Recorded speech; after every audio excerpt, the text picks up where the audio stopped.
Welcome, stranger. Name's Halleck, and it's a pleasure meeting you. I run this little shop. Got enough supplies here to keep you alive and fighting.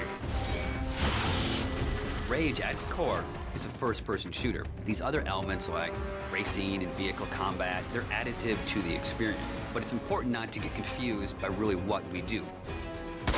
We're id, we make first-person games, pick up the shotgun, shoot a bad guy.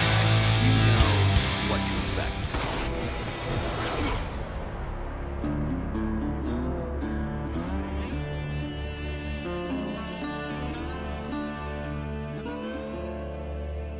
So in Rage, what we've tried to do is in every new environment that you enter, we give you a new weapon or a new ammo type or a new engineering item to keep the experience fresh. And as you play through the game, your arsenal grows and grows. It's a few different elements that really make a weapon good or satisfying. When you hit the fire button, it needs to do something on the other end. And that's where you get the feedback from blowing a head off or seeing a cool death animation. You know, I've always loved shotguns in all of the id games especially. I think if we didn't have a shotgun, a lot of fans would be upset. But the crossbow, because it's so different and so new, it's almost like this utility weapon. My favorite weapon in Rage is the wing stick. Let me guess. You want to know how to throw a wing stick. The wing stick is an offhand, instant throw weapon. The wing stick is such an iconic weapon. It's this bladed death boomerang, and it has like a smart nano targeting core, is some of the mythos that we've built into it. And if you time it right, you can chop the heads off of mutants with it. We have these things we call gadgets or engineering items. Things like a little remote control car with a bomb attached to it.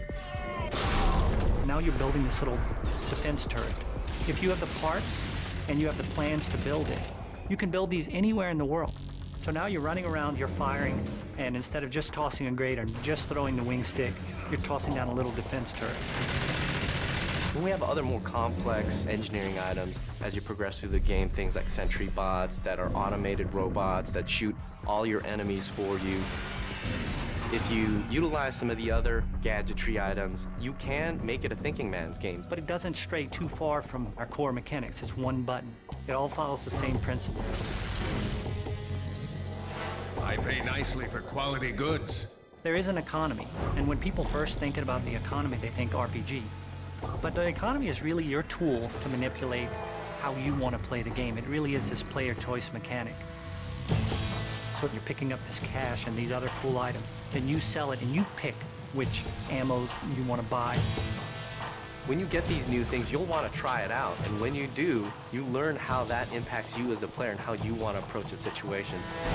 But at every step of the way, we never want the inventory to get in the way. It's there for a reason.